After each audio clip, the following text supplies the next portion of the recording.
Hello students, very good morning to all. Hope you are doing well. So students, previously in this chapter we have seen about or we have discussed about autotrophic nutrition in plants. Okay, because the chapter is based on nutrition in plants, so most of the cases we will discuss about plants. Now previously we have discussed that autotrophic nutrition in plants. Now today we are going to discuss that there are some kinds of heterotrophic nutritions also. Okay, so let us discuss in today's lecture about heterotrophic nutrition in plants. Okay, now first of all let me tell you that what do you mean by heterotrophic nutrition. Autotrophic nutrition means we have already discussed that those plants or those substances who can prepare their own food by themselves. Okay, so that type of nutritions we can call it as autotrophic nutrition. Now heterotrophic nutrition, just have a look. There are some non-green plants, okay, which do not have chlorophyll in them. We have already discussed that to prepare our own food we need chlorophyll. Okay, as humans don't have any chlorophyll on them, so that's why we can't prepare our own food, okay, by ourselves. So basically there are some non-green plants which do not have chlorophyll on them. That's why they can't prepare their own food. Okay, therefore they depend on other plants and animals for their food. Okay, so they adopt the heterotrophic mode of nutrition. Okay, now very important thing that heterotrophic mode of nutrition we can easily divide into four parts. First one we call parasitic nutrition, second one we call insectivorous plants or insectivorous nutritions, third one we call as saprotrophic nutrition, and last one we call it as symbiotic nutrition. Okay, so these four kinds of heterotrophic nutritions are there in our syllabus. Okay, so let us discuss one by one. So first of all let me rub all these things, then we will discuss. Okay, so let us start with parasitic nutrition. Now what do you mean by parasitic nutrition, or what is parasitic nutrition? Now some plants are there which live on other plants. Okay, now this line is very much important, that some plants live on other plants and derive their food from them. Okay, such plants are called as parasitic plants. So parasitic plants means basically some plants are there which depend on other plants, which live on other plants and which take their nutrition from that other plant also. Okay, so basically the plant from which it derives its food is called host. Okay, so the plant that actually the you can say parasitic plant is using the plant, so that plant we call it as host plant. Okay, you can see Cuscuta is a parasitic plant. Okay, you can see here the picture, it is given. Okay, it is yellow thread like structure. Okay, you can see here this yellow thread like structure are the Cuscuta plant, but this green part is the host. You can see here two portions are there, the yellow thread like structure is there and the green plant type structure is there. Okay, so the green plant is the host plant.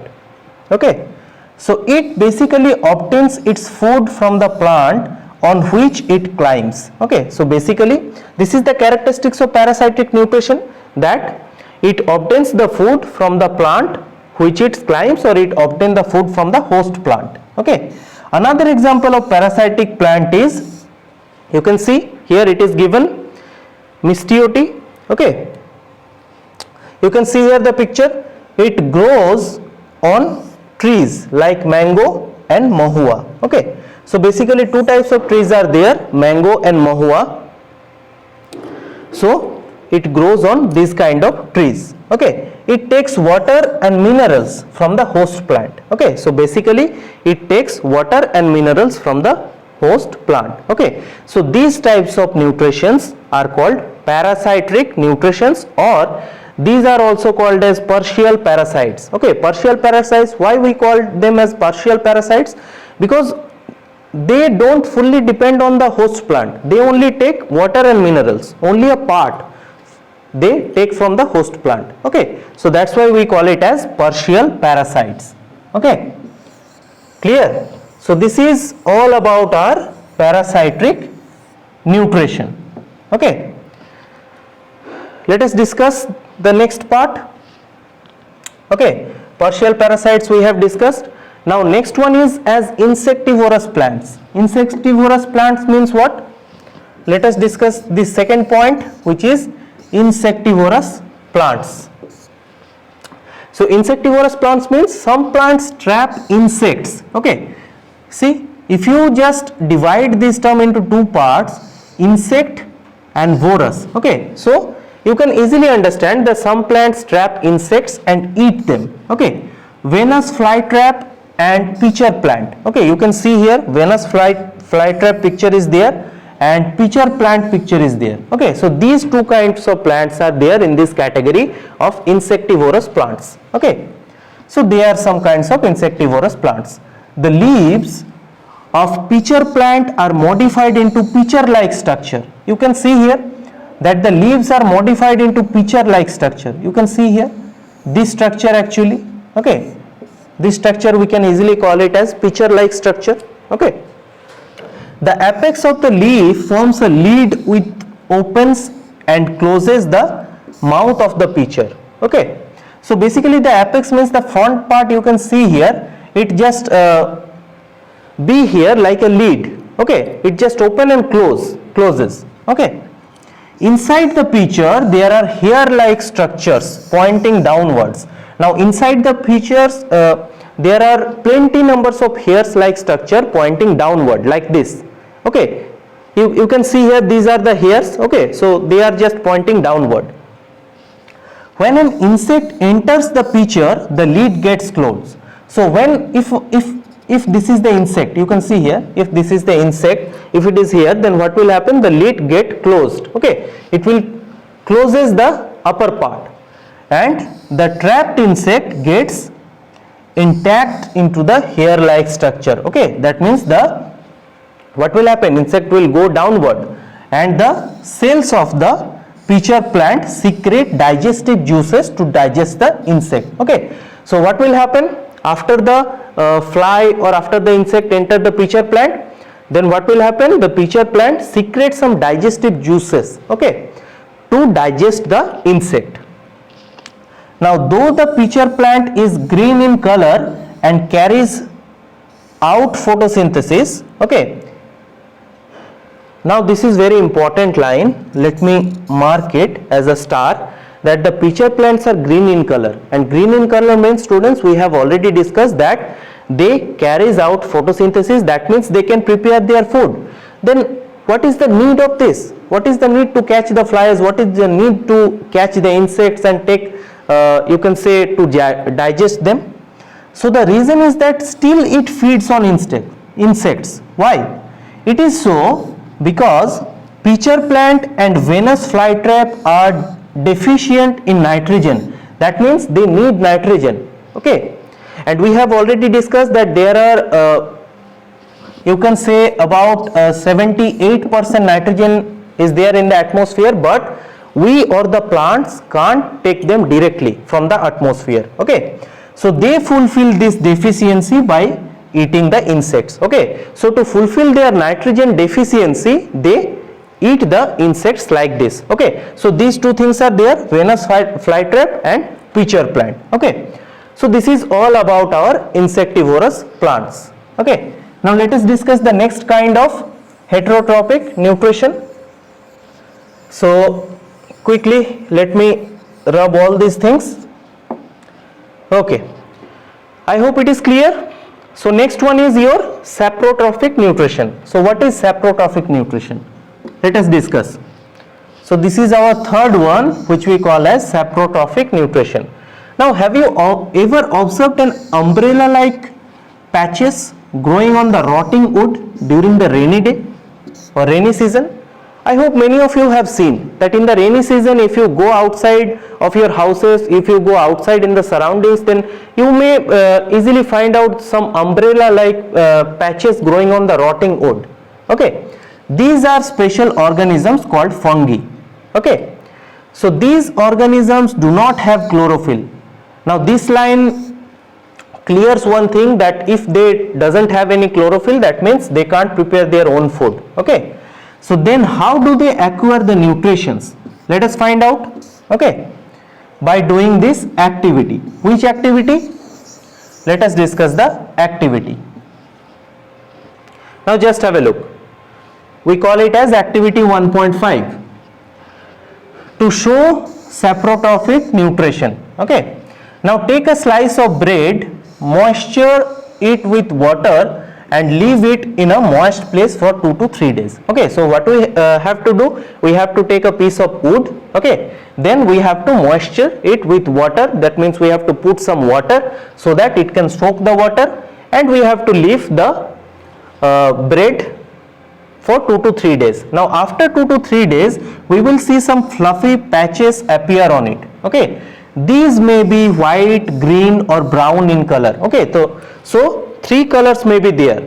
Maybe it is white, maybe it is green, maybe it is brown. Okay, so these are fungus. Okay, now observe this fungus under a microscope. So if we put a microscope on it, then we will see, or we will get this kind of image. Okay, so basically this is a enlarged image of this. Okay, now let us discuss that you will observe a small thread like structures connected with each other. These are fungi. Okay, so you can see some thread like structures which are connected to each other. Thread like structures means what? Many thread like structures which are connected to each other. Okay, these we can call it as fungi. Okay, these organisms basically secrete digestive juices on the dead and decaying matter. Okay, so now this is very important. They just secrete digestive juices on the dead and decaying matter and converts it into soluble form. Okay, then they absorb the nutrients from this liquid. Okay, so they take the nutrients in the form of liquid. So basically this mode of nutrients in which organisms take nutrients from dead and decaying matter is called saprotrophic nutrition. Okay, so a very good definition is there written in your book, that the mode of nutrition in which organisms take in nutrients from dead and decaying matter is called saprotrophic nutrition. Okay, so this is our saprotrophic nutrition. Now plants like fungi shows the mode of nutrition are known as saprophytes. Okay, so basically those plants who shows this mode of nutrition we call it as saprophytes. Okay, so these are our 3 kinds of nutritions. Now let us discuss the last kind of nutrition. Okay, we have covered the 3 kinds of nutritions, heterotrophic nutritions. Now let us discuss the last kind. Now let me tell you something more about fungi, that you can also see fungi on other items like pickles, leather shoes, clothes. Okay, you can see easily you can see fungi on these items also. Now have you ever wondered how fungi appear suddenly during the rainy season? Now one of the most important question, one of the most conceptual questions of the chapter, that how is it possible that fungi only appear suddenly during the rainy season? Okay, actually the spores of fungi are always present in the air. Okay, the spores of fungi means tiny fungi particles are present always in the air. Now when they get wet and warm conditions, okay, they start germinating and grow. Okay, now when will they get? When enough number of moisture will be there in the atmosphere, and moisture will be there in the rainy season only. Okay, that's why fungi appear suddenly during the rainy season. Now last portion is symbiotic nutrition. So let us discuss symbiotic nutrition. Some organisms live together and share shelter and nutrients. Okay, so here is give and take policy. They just share their shelter and nutrition. This type of nutrition is called as symbiotic nutrition. So basically they work together for their mutual benefit. For example, you can say that certain fungi are there, lives on the roots of trees. The trees provides them with nutrients, and in return fungi absorb water and nutrients for the tree. Okay, so the trees give them shelter and they just absorb the water, and they just give and take the nutrition and shelter with each other. Okay, another example of algae and fungi. Okay, this is another example of symbiotic nutrition. Okay, when there will be a give and take policy, when there will be a sharing of you can say nutrients, we call it as symbiotic nutrition. Okay, So you can say that fungus supplies water, minerals and shelter to the algae, and algae supplies food to the fungus. Okay, so that's why they can called as symbiotic nutrition. Okay, so these are the 4 kinds of heterotrophic nutritions which is there in our syllabus. Now let us discuss the last part of the chapter, which we call how are nutrients replenished in soil. Okay, that means how the nutrients get mixed in the soil. Very important. We have learned that the plants absorb nutrients from the soil. Okay, therefore the amount of nutrients in the soil keeps decreasing. Okay, these nutrients are recovered in the following ways. Okay, now if you have a bucket of water and you just keep taking water, 1 glass, 2 glass, 3 glass, then what will happen? The water will decrease. But there are few ways, just like the water, you can say nutrients are also decreasing, but there are few ways to recover the nutrients. First one is, in forest the nutrients gets naturally replenished by the dead and decaying plants. Okay, so first one is the natural process. Second one is fertilizers that we are using, fertilizers and manures containing nutrients such as nitrogen, potassium, phosphorus, etc. Okay, so they will get mixed to the soil and enrich it. And last and the most important one is this, a bacteria is called rhizobium. Okay, so this bacteria, what this bacteria does, this bacteria actually takes the atmospheric nitrogen and converts it into soluble form so that plant can absorb it. Okay, rhizobium can't make its own food. Okay, it lives in the roots of the leguminous plant like peas and gram. Okay, these are called as leguminous plants. Okay, for food and shelter. Now in this way the deficiency of nitrogen soil is replenished. Now this example you can call it a symbiotic relationship because it is also a give and take policy. Okay, now this is very helpful for farmers also, because we have already discussed that nitrogen, this type of bacteria called rhizobium, they can help to mix the nitrogen in the soil. Okay, so they do not need add nitrogen fertilizers to the soil in which leguminous plants are grown. Okay, so that is our portion, students. With this we have completed the chapter. Okay, now what you have to do, you have to solve the question answers. Now in the next video lecture we will come with a new chapter. Okay, thank you all.